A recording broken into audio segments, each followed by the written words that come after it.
Guys, eto na yung Redmi K60E, ang pinakamagandang mid-range phone na nawakan ko this year 2023. Paano ba naman kasi flagship performance yung binigay sa akin ng phone na to? Dahil naka MediaTek Dimensity 8200, naka OLED display with 120Hz na refresh rate, at ang protection sa display, Corning Gorilla Glass Victus na. At hindi pa natapos dyan dahil meron tayong 480Hz touch sampling rate. Ganun siya kalupit. At marami pang specs na maganda tong phone na to. Yung display niya naka 2K resolution na, at yung battery 5,500 mAh capacity ng battery, as in talagang malaki-laki siya. At sa presyo, magugulat ka na nasa 15,000 pesos lang to. Kaya samahan nyo ako sa video ito at kailangan nyo mapanood ng buo. At sa mga bago pa lang sa channel ko, huwag nyo kalimutan mag-subscribe at pindutin yung bell icon para sa mga ganitong unboxing tips and tricks, murang phones at katarantaduhan sa channel na to. So like, comment, tsaka subscribe lang. At ang makukuha natin sa presyong yan, ito yung box niya, may nakalagay dyan na Redmi K60 at kulay black to. Sa loob ng box meron tayong 67 watts na fast charging, as in talagang fast to kasi mapupuno yung battery nyo ng 1 hour and 15 minutes kasi meron nga tayong 5,500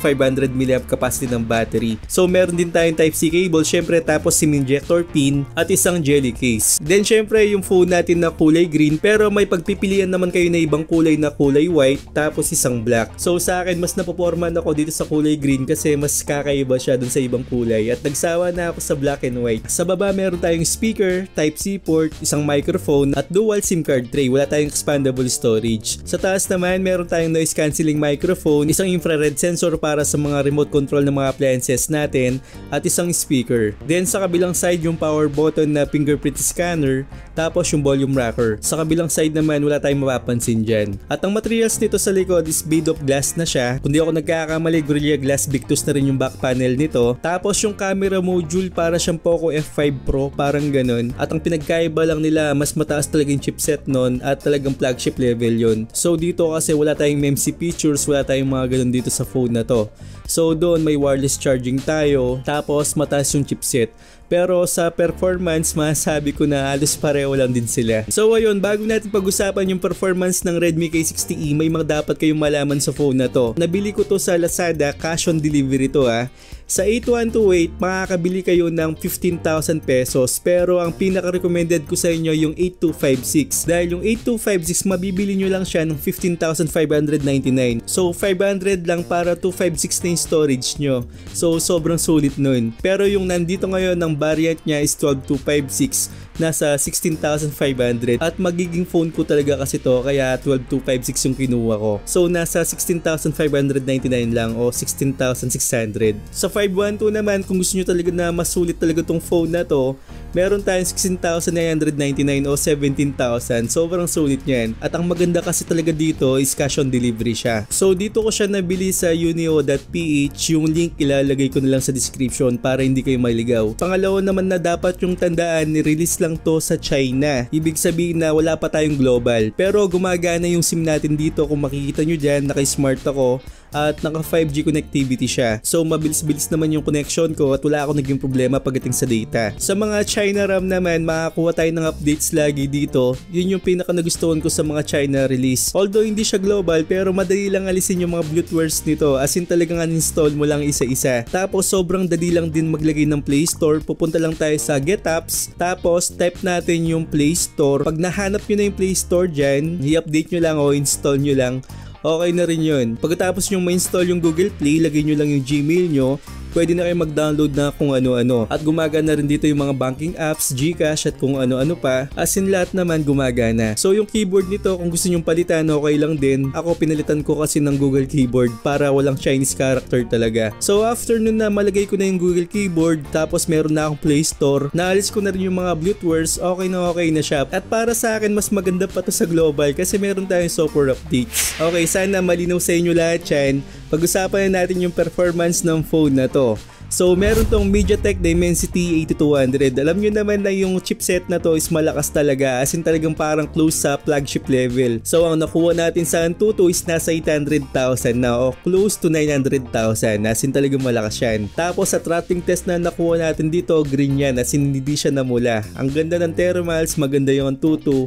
Tignan natin sa actual gaming. Mag-umpisa tayo dito sa Genshin Impact. Nasa highest settings tayo, meaning na makakuha tayo ng 60 FPS dito at hindi naman ako nagkakamali. So nag-timer tayo dyan para makita ko kung ilang oras ako naglalaro dito at parang nasa 40 minutes yata ako naglaro dito. So sa paglalaro ko dito okay naman siya, wala siyang frame drops habang naglalakad tayo. As in talagang satisfied ako kahit na may kalaban, pumapalo pa rin siya ng 58 to 60 FPS. As in talagang kinakaya ng chipset na to, wala kang magiging problema.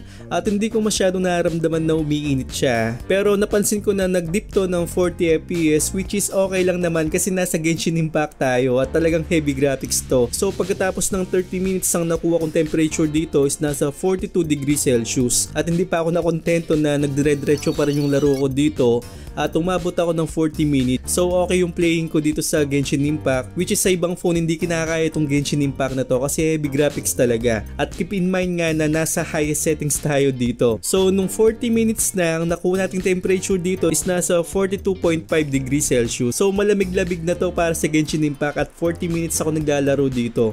So okay na okay to sa Genshin Impact. At ang ibig sabihin nito na kapag nag-test tayo sa Genshin Impact, alam ko nakakayanin talaga sa ibang games. So hindi nga ako nagkamali dito sa Mobile Legends, naka ultra na tayo rito. So sa paglalaro ko kapag walang clash umiikot to ng 100 FPS to 110 mga ganon. Kapag may clash naman is nasa 70, 80 to 90, okay na okay lang din, wala kang magiging problema dito.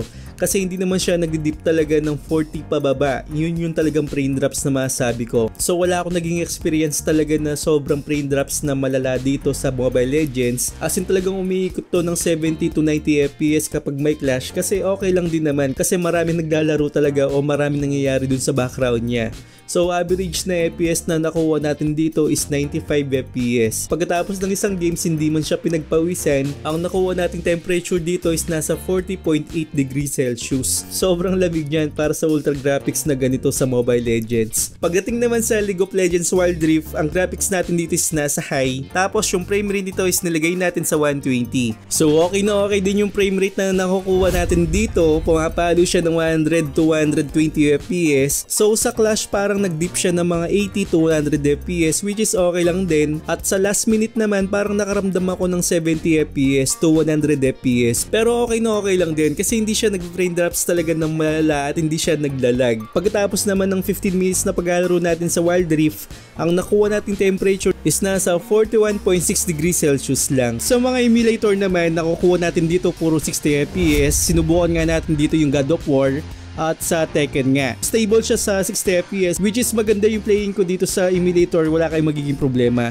Tinest ko to sa PPSSPP. Yung iba kasi gusto nilang itest sa ibang emulator pero nagkukulang kasi ako ng oras dito. As in talagang marami akong tinetest na games para sa inyo. So at least para sa akin na napakagana ko to sa emulator at sure naman ako nagagana to sa ibang emulator. So kung may time pa siguro ako sa mga next na review natin, tetest natin yung mga ibang emulator na yan. So far kasi talagang takaw oras yung ginagawa ko. Kaya hindi ko pa ma-manage yung ibang games na pinapatest nyo sa akin. So sa Mir 4 naman, nasa highest settings tayo dito. Maganda din yung playing ko dito. Kahit nasa highest settings tayo, nakaka-receive pa rin tayo ng 43 to 44 FPS o kahit na may nangyayaring patahayan dyan, okay na okay pa rin yung FPS nito habang naglalaro ko sa Mir 4. So sa mga player ng mga Mir 4 dyan, wala kayong magiging problema dito. Okay na okay yung Redmi K60 pagdating dito sa Mir 4. At tinest din natin to sa Modern Warship. Ang graphics natin dito is nasa ultra, yung water quality naman is nasa ultra na rin. So sa FPS naman, nilagay din natin sa 120. Sa paglalaro ko dito, smooth siya sa 120 at naglalaro talaga siya sa 100 to 120 FPS. Kahit na may clash dyan sa mga barko na yan, okay na okay din. Hindi rin na bumibitaw talaga yung FPS nito, as in talagang playable siya. Bago lang kasi sa akin na tinetest ko tong laro na to, as in talagang marami nag-request sa laro na to. So at least pinapakita ko sa inyo kung anong makukuha natin para kung sakaling laruin nyo to sa Redmi K60e, hindi kayo problema sa mga games na tinetest natin. So pasok na pasok talaga yung games nito dito sa Redmi K60e. Ngayon naman dito sa Call of Duty Mobile, ang graphics natin dito pwede natin ilagay sa very high pero nilagay ko lang sa smooth para makuha natin yung tamang FPS nito. Sa frame rate naman is nilagay natin sa ultra. Sa paglalaro ko dito sa VR modes, wala kang magiging problema. Talaga pumapalo siya ng 90 FPS, 88 to 90 FPS. kahit na may mga clash, barilan at kung ano pang nangyayari dyan, kahit sumakay ka pa ng mga motor dyan at kung ano-ano pa, napaka-smooth ng laro ng Call of Duty Mobile, wala kang magiging problema. At ang nagulat ako dito habang naglalaro ako pagkatapos ng isang games ng VR modes, ang nakuha ko lang na temperature is nasa 37.7 degrees Celsius. So sobrang lamig niyan. At nagtaka kasi ako ba't ganun yung nakuha kong temperature dito, napakalamig niya. Habang 15 minutes yata ako naglalaro dito kasi napakarami yata nangyari dyan sa background at maraming barilan talaga. So nakalimutan ko na patayin talaga yung electric fan ko habang naglalaro ako dyan. Nakatutok kasi yung electric fan kaya ang nakuha ko lang is nasa 37.7 degrees Celsius lang. So dito hindi ko sinasadyang nakabukas talaga yung electric fan natin at ang nakuha lang natin talaga na mababang temperature. So kung nakapatay yung electric fan natin, papalo din siya ng mga 40 to 41. Pero nung nakabukas nga siya, napakalamig niya, kung mapapansin nyo, nasa 37 lang. So okay na okay pa rin yung temperature na nakuha natin sa Call of Duty Mobile. Sa PUBG Mobile naman, ang graphics na nilagay natin is nasa smooth. Tapos sa frame rate naman, nilagay natin sa extreme. Ang nakukuha nating frame dito is nasa 58 to 60 FPS. Although hindi tayo nakakuha ng mataas na frame, okay na okay pa rin sa 60 FPS. Ewan ko lang kung makakuha pa tayo someday na mas mataas pa dito sa 60. Pero at least nakita nyo na playable naman siya sa 60 FPS pagdating sa PUBG Mobile. Sa Parlit 84 naman, nilagay natin sa extreme yung graphics. Tapos yung frame rate nasa extreme na rin. So dito sa paglalaro ko nung umpisa, nakakuha ako ng mga 120, 110, maganda yung playing ko dito.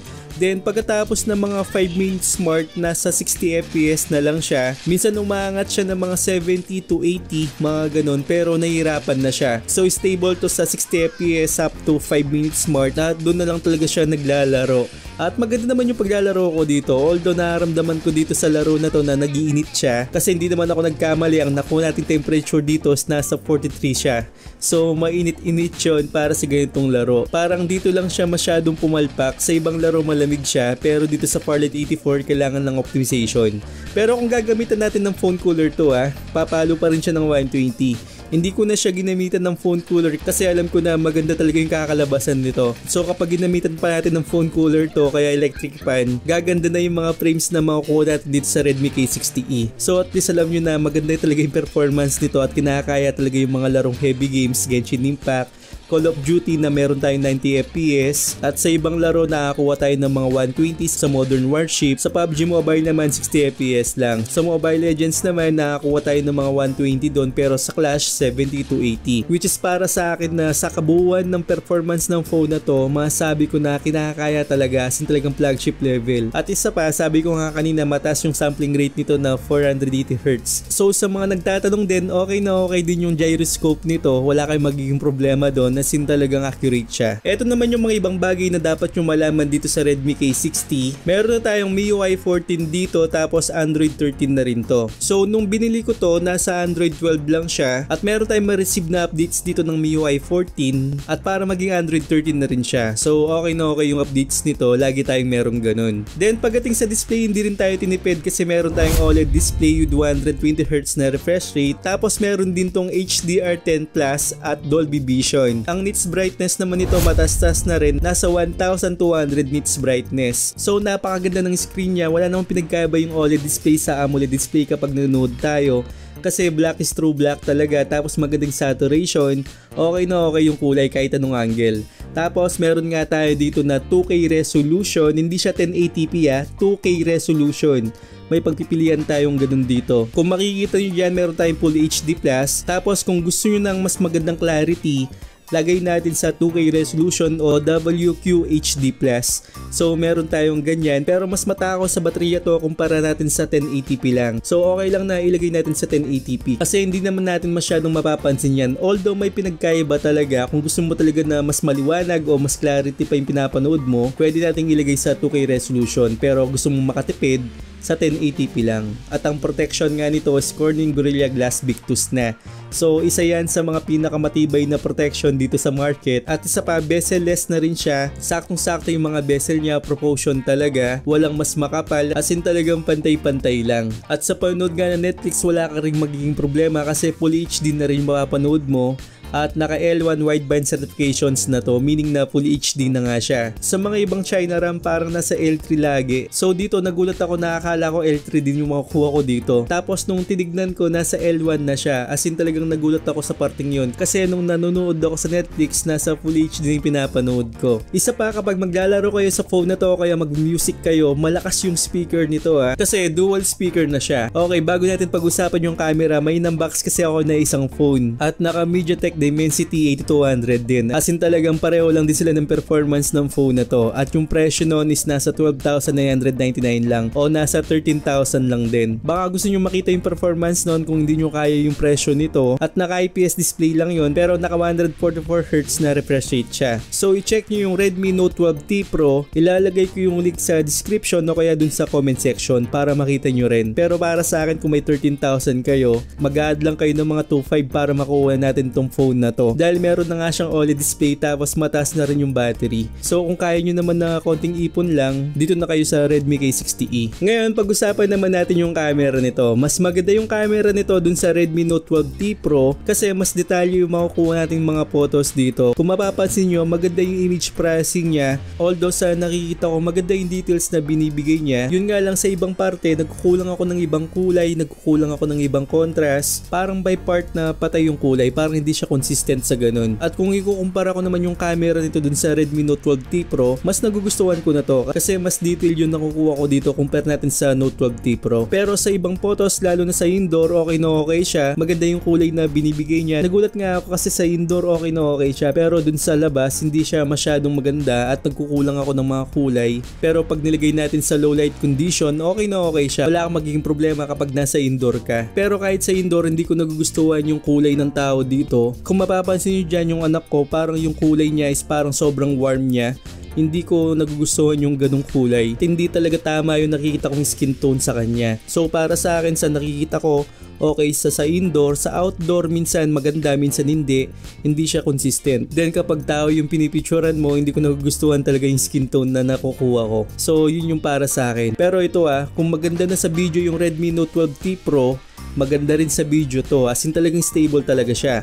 Kasi meron tayong 4K at 30 FPS. Makikita nyo naman yan kung gaano kaganda yung video nito. Talagang detalye kasi nasa 4K at 30 FPS tayo. Kung sa iba nga kahit flagship nga, minsan maalog pa rin o magalaw pa rin. So dito sa ganitong presyo, makakuha tayo ng magandang camera dito. Kasi dun sa likod niya nga, diba may nakalagay na OIS. As in talagang gumagana yung OIS nito tsaka EIS niya. Yung stabilization, panalong-panalo talaga to. Parang pareho lang din sila ng Redmi Note 12T Pro, pero mas detalye yung nakukuha ko dito sa Redmi K60e. As in talagang sobrang satisfied ako pagdating sa video. Biruin nyo, diba? Sa ibang flagship nga, sobrang alog talaga kahit na mas mahal yung phone na yun. So dito sa 15,000 mo, okay na hindi na talaga siya maalog talaga o wala talagang alog. At marami rin tayong pwedeng pagpilian ng mga settings dito like yung mga movie effects, dual video, yung mga clone at marami pang iba. Sa selfie camera naman, okay lang din. Sabi ko nga kanina, hindi ko nagugustuhan kapag nagpipicture ako ng mga tao o yung mga human subject kasi yung color, pangit talaga yung kulay niya at pwede mo namang i-adjust yan, pero hindi ko talaga nagugustuhan lalo na sa selfie camera. Pero sa video, meron tayong 1080p at 30 fps lang, wala tayong 1080p at 60 fps. Pero para sa akin, hindi rin siya magalaw kahit naglalakad. Saktong-sakto lang din. Pero bilib na bilib talaga ako sa OIS nito o EIS nito. As in talagang ito yung phone na pagmamalaki ko na maganda talaga yung stabilization. So ngayon, ito naman yung mga cons dito sa phone na to. Number 1, wala tayong headphone jack. Number 2, wala siyang expandable storage. Kaya kung gusto nyo malaking storage, kunin natin yung 256 o kaya yung 512 na storage. Which is para sa akin, diba, 15,500 o 600. Makukuha na natin yung 8256, which is sulit na talaga. Then pangatlo, ito sa notifications, medyo delay siya. Pero may solution dyan. Para hindi maging delayed yung mga notifications natin, ito yung mga tips and tricks. Pumunta tayo dito sa settings, tapos type lang natin yung auto start. Yung mga importanteng applications nyo like yung mga Viber, WeChat, mga Messenger, mga Facebook, pwede nyo i-auto start lahat yan. Then pagkatapos nyo na-activate yung auto start na yan, pumunta tayo sa mga applications natin isa-isa at i-hold lang natin para makita natin yung app Simpo. Pagka-click no, nanapin natin natin yung battery saver. Kapag nasa battery saver naman tayo, nilagay natin dito sa pinakauna sa no restriction. So kapag nilagay natin dyan, lalabas na yung mga notifications natin. Para makasigurado pa tayo, pumunta tayo sa recent apps at ilak natin yung mga messenger natin o yung mga importanteng mga applications. So kapag kinlik natin yung recent apps, i-hold lang natin yung applications na yon at lalabas na yung lock icon. So ilock lang natin para lagi nandun yung notifications natin at hindi mawala kahit na mag-close tayo sa recent apps na yan. So yun lang yung nakikita kong cons dito sa phone na to. Yung mga Bluetooth sandali lang naman yan, install yan at talaga matatanggal mo, unlike dati na hindi natin natatanggal talaga. So yun lang yun. So ayun, lahat ng link ilalagay ko sa description, yung mga variant ng mga yan, at lagi nyo tandaan na cash on delivery yan. Bago nyo buksan o bayaran, videoan nyo muna at buksan nyo sa harapan ng rider para mas okay tayo sa pagbili ng mga gadget na ganito. At para sa akin, legit naman talaga yung link na binigay ko sa inyo kasi dyan ko talaga siya nabili. At isa pa sa mga bago, huwag nyo kalimutan mag-subscribe sa channel ko dahil marami pa tayong i-unbox na ganitong phone at magbibigay din tayo ng mga tips and tricks. At maglalabas din pala ako ng isang video kung anong sulit na phone under 15,000. So marami-rami yan. Check nyo na lang kung ayaw nyo yung mga China RAM na ganito. So I hope na nakatulong ako sa inyo at huwag niyong kalimutan mag-subscribe sa channel ko at hit yung bell icon para sa mga ganitong unboxing, reviews at katarantaduan sa channel na to. So once again, this is Paul. Hope they won't shoot me down.